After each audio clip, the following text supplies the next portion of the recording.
Spent so long in that memory that everyone's probably already dead. Oh yeah, right. On my first playthrough, I didn't actually realize that was Mike, the guy that you did the shooting test with on the painting. I'm just disappointed you aren't volleying these from the shed into the van. This obviously isn't a pro playthrough. You know, I can judge that considering how well I do these things. See this right here? This is what Jake should have done at the first sign of his wife showing up. It's like, well, goodbye. I think that's enough of this house. Nope. No, but after this, that truck isn't there anymore. It just disappears into the ether. So he's just like, well, I obviously just can't walk away. And all my belongings are in that truck. Well, I think that because he, spoilers ahead, because he gets kidnapped at the end of the prologue chapter, I don't think that he could really get his car. It's kind of the last thing of importance when you're being dragged into some underground facility, bumfuck nowhere.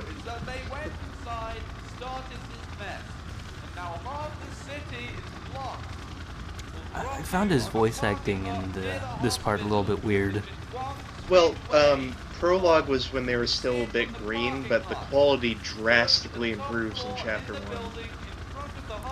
From what I've heard, the original soldier voices for this part were absolutely terrible, but they fixed it. Oh yeah, they did change a few voices for the Chapter 1. For the better, pretty much.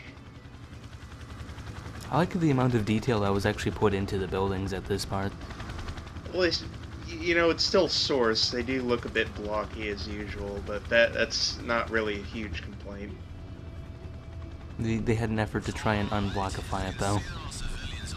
Well, I mean, when you're building a city complex, where buildings supposed to really look. See, in the background there, those little balconies, that's a good attempt at, not making it look too blocky. I've used Hammer before, it's not really that easy. This is a great job. I tried using Hammer before, but it was so intense when I was trying to render maps that it crashed my computer. Oh yeah. If you build a level big enough in Hammer, it'll probably take some days even to render. So, I mean, unless you have a really powerful PC. So, how many hidden conversations and such can you find in this area? Because I noticed this game is just lavish for them. Look through, it's actually really interesting how many hidden conversations there are. You should look through the audio files, and there's like a full, 10-minute long police conversation in the files. I've just, I kind of followed instructions to the letter here, so I didn't explore and look around as much as Lawley did. It's kind of, there's lives on the line here, you know? Yeah, you're gonna want to explore in Chapter 1. There's these, playing cards. This part right here, that's where the camera was. Well, that's what I, noticed as well, because once you, again, spoilers, once you get to Chapter 1, you get a kind of Metroidvania type deal going on with the prison levels. Yeah, it's pretty I found that really Metroidvania, interesting. you're right. That's a good way to describe it. I'm enjoying that. Yeah, back there, you know, at the first part where they had the news reporter reporting the hospital attack? We passed by the camera and there's actually a blood stain right next to it. Oh, I didn't even notice that. See, there's new things I notice about Underhell, every time I play it. I don't even go to that area where Lolly just went, so I didn't know that there was bloodstains there. There's I actually... think this got brought up briefly in part 1, but this just got greenlit, didn't it? Yep. Oh yeah, it did get greenlit. Anyway, back to what Lawley was saying. There's actually a hidden room inside the building you're in, and it has a rocket launcher you can find. Oh yeah, everybody loves Easter eggs. So, did you go grab the rocket launcher to deal with this hostage situation? Well, essentially you have Yeah, to great fail the plan, mission to do Snakerer. I'll just rocket the person that runs right up to the hostage and starts shooting at them. That totally won't get the hostage. In Underhell, there are no subtle solutions, okay? I thought it was a good idea to shoot him with the sniper rifle at this spot. You know, that's a randomized event. Sometimes when you bust in there, he'll just already be on the ground and he won't shoot back. Yeah. Poxy, one of my friends, he actually, the guy that was in there, he spawned with a shotgun and he kept dying instantly because he kept trying to go in there. Huh. I had a rather unfortunate incident in Chapter 1 where I got hit an autosave right as I was backed into a corner with 10 health. Fun. The autosaves, because you can't save manually in this, I don't believe, that creates a few issues, but it's generally pretty good about it. I think SMod was designed for like checkpoint-based systems, or I don't. It may, even if it's not designed for it, most of the SMod engine games use it. I mean, okay. Just give me a second. I'll be right out. Wonderful. You know you got good Mexican food when it burns on the way out. Charming. So you're our sniper, huh? Well, this is This game is not devoid of comedy.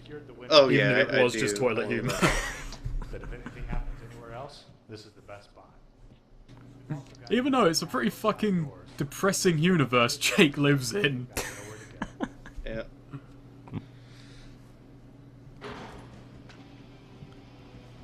Speaking of the quote-unquote depressing universe, I do like the color grading in Underhell. It gives it its sense of a sort of almost graphic novel stylized thing, if that makes any sense.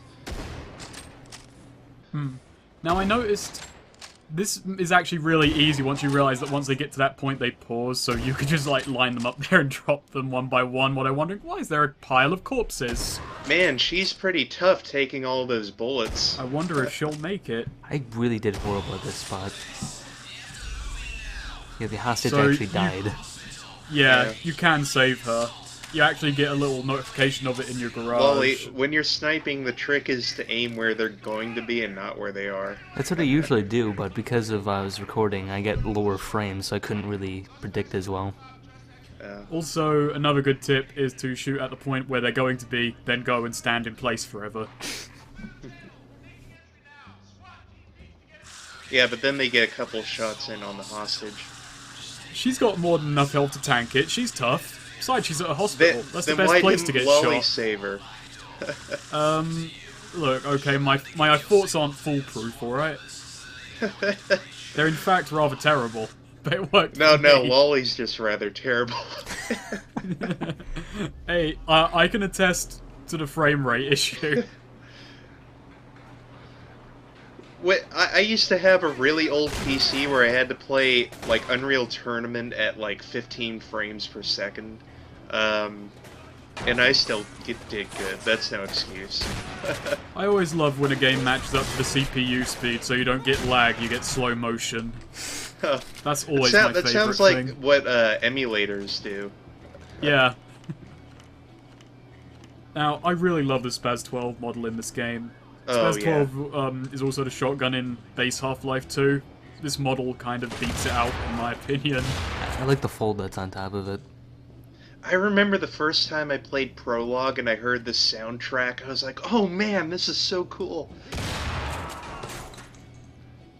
You did give props to the musical director in part Oh 1. yeah, like the music in this mod just hits all the right notes, especially in Chapter 1, where it does a really, really good job of building up tension. And the way that it... oh shit, Lolly. Well, of course he's going to shoot him with a shotgun, he just kicked his door in. Yeah. That was a lot more polite. You can actually kill the NPCs with the door if you hit them. That's what I was trying to do. Yeah, The that's actually Hotline pretty Miami fun. on the poor kids. First floor clear! So, medkits also clear up bleeding. Yeah. You know, normally I absolutely fucking despise hunger systems in games because they're never done right. They're usually more of a nuisance than anything. But Underhell, like Metal Gear Solid 3, is like one of the only games I've ever played that does it right. Like, I like how it just affects your stamina.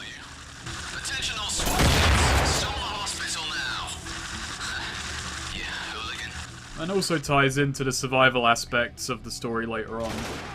Oh yeah, and it's especially fun as like a sort of metagame when you play this game on hard difficulty and there's not as many items around. It sort of becomes an actual challenge because there's not like food products and soda cans everywhere. Also give this game props on another thing, and that is from a Source Engine game, the character controls and feels very different from Gordon Freeman. That's down to his health values, the way he moves, his weight. Right. There's a bigger feeling of vulnerability and weight that this guy has other than from other Source Engine games. Right, right. And he doesn't seem... I mean, in the end, there's no view bob like there was in the original Underhell. But the sort of weapon sway as you move really gives a sense of, movement and weightiness. I mean, it's sort of in Half-Life as well, but the way that it sort of sways around when you're running makes it kind of unique. Also, I'm really impressed they're still alive. They were dead by the second floor when I play this. Is this NPC randomized in appearance? I think so. I think so. Yeah, because I remember him being different on my run. Now,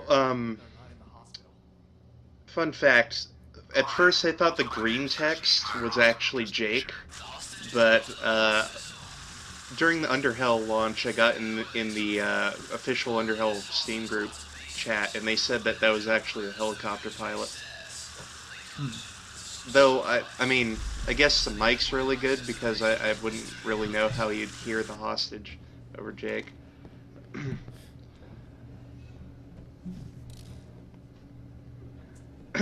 Oh, this part. Well, we're not coming down with you into the basement. Jake's just gonna work overtime. I actually crashed Oh. at this point. 5 seconds. Alright, see you next part, guys. For a second I thought that shotgun was gonna doom us all.